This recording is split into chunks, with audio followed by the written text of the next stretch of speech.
That Abuja is peaceful and the weather is still very cold, and I think this is what we like here in Abuja. Let us quickly go into what we have for you today. Now, welcome to FCT Brief. Now, today we are shifting our attention to a subject that is at the very heart of Nigeria's development future, which is renewable energy and how it intersects with youth empowerment, food security, and the ongoing technology revolution.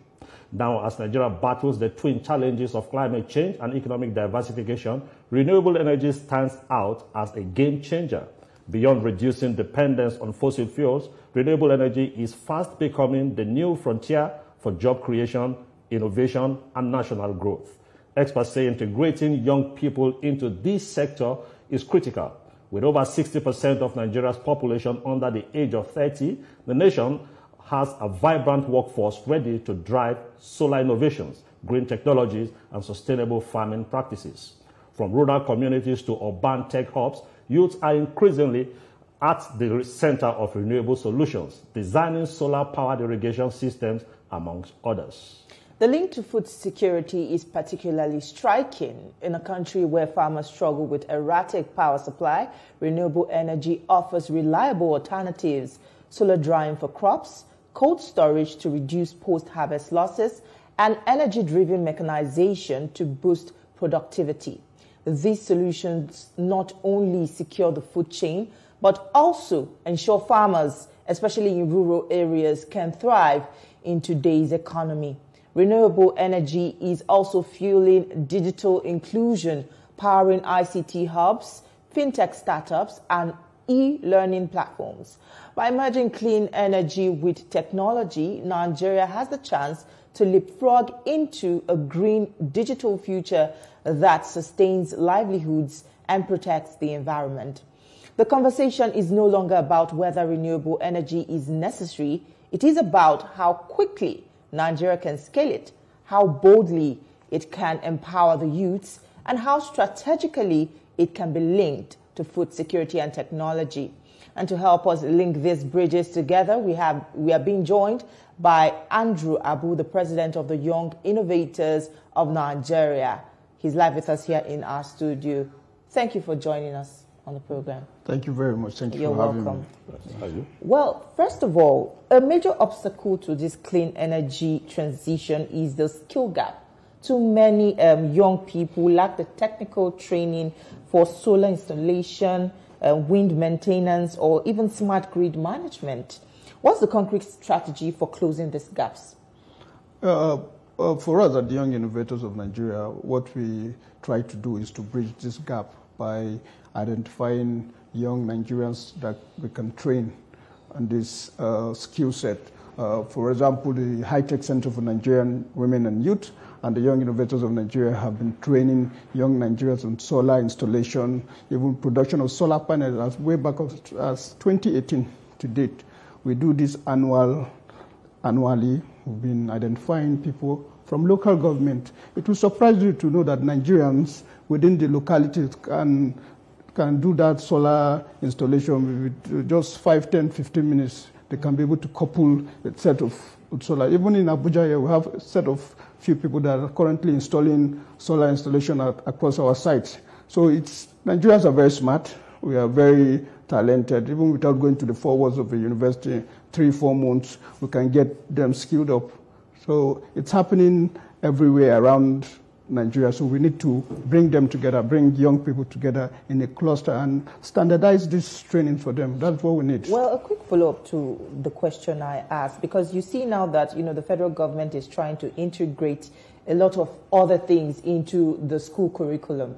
Now, do you think this kind of vocational training as well should also be instilled into the curriculum to also ensure that, the youths, start up early and, these skills are, widespread among? We have the technical colleges. If you know, way back then, we used to have the government technical colleges. So those are platforms that are supposed to be teaching young Nigerians from secondary school levels how to do these installations. So at the informal level too, because we know that a lot of people out of school, people that don't have opportunities to go to school, they also need There are some percentage of our population also that didn't go to school. They also need to be skilled in these areas as well. So it's the two, we need to marry them together to ensure that we get these young people, because our population of youth is over 60%, and we need them skilled up as fast as we can and structured in such a way that they can also match. If you go elsewhere in the UK, you see you don't really need to go to university for you to do all this in the secondary, high school certificate. It's okay for you. Okay. Now let's look at the role of government in all this, because it's just beyond the policy statements. We have to see some practical steps taken by government to ensure that it becomes a new reality. Though on the books is the new reality. But are we really ready? Because when you look at the budget, and especially now that the various governments are preparing for the next budget, 2026. Now, what do you think should be included to ensure that it is not just a private sector talk, it's not just a young people talk, that government will now take the bull by the horn to ensure that that becomes the new reality, especially when we're talking about food production? Yeah. So currently now, we are organizing a technology ecosystem dialogue in collaboration with the House Committee on Renewable Energies. We are dialoguing to see best way government can come in to support these renewable energies, how to budget it, and how to even secure innovations to also back startups that have done things in line with renewable energies. Take, for instance, food security. There is one young chap in Ogun State, Samson Ogbole, Soilless Farm Labs. You see the amazing work he's doing in Ogun State with renewable energies to power food security in the state. It has one of the largest soilless farm labs in Africa. You can see presidents of Africa visiting that farm. It's a young innovator. So these are people we are supposed to be encouraging, and the House Committee on Renewable Energies have partnered with us to look at these young chaps in collaboration with REA, so that we can identify these solutions, these guys that have the solutions that are practicing in this line, and support them. So our platform, Young Innovators of Nigeria, we are ready. We are accepting young people, and we are ready to collaborate with government to show them, okay, these are the areas you need to budget for. These are the things you need to budget for. We see a lot of over 10 billion in the budget last year for the presidential solar project. I think if this is localized for young people to participate in young startups, I think it will even reduce the cost.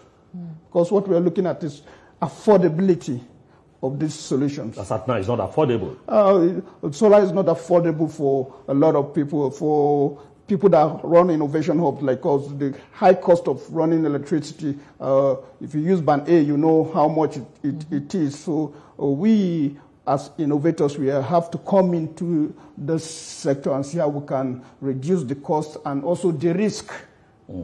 Also speaking about this cost, aside government intervention, funding for this clean energy also remains elusive, because the financial institutions and banks don't really have the structures to support fresh startups. Now, what will you suggest is the way forward to compel these institutions to create framework to support startups and innovative hubs like yours? I think we have the Nigerian Startup Act now, which is implemented by the Federal Ministry of Communication and Digital Economy in collaboration with NIDA.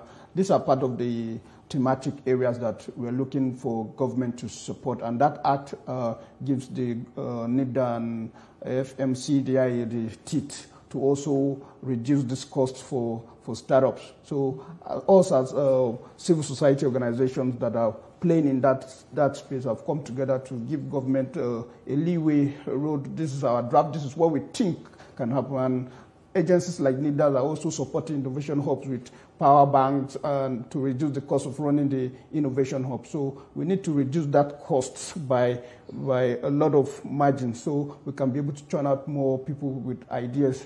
Because the hubs are run with a lot of money. If you calculate the cost of running an average small hub for a month, is running into millions of naira. So I think NIDA is doing that a bit for the e-learning centers. There are e-learning centers, they provide power bank, but Nigeria is large, and we need other organizations like the Local Content Board. They need to also support, because these are their mandate areas that they need to support these innovators. Okay, and you feel that the banks also cannot come in?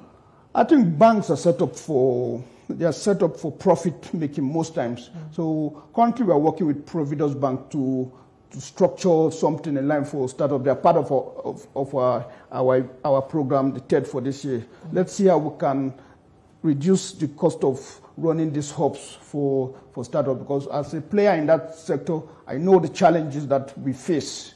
And some of us, we are using off-grid now because we produce with the high-tech center for Nigeria women and youth. And I know there are a lot of other startups like LPV Technologies. They are producing solar right now in Lagos. World-class and standard. All right, we'll still come back to this because there's a lot of issues to touch on, but that will be right after this short break.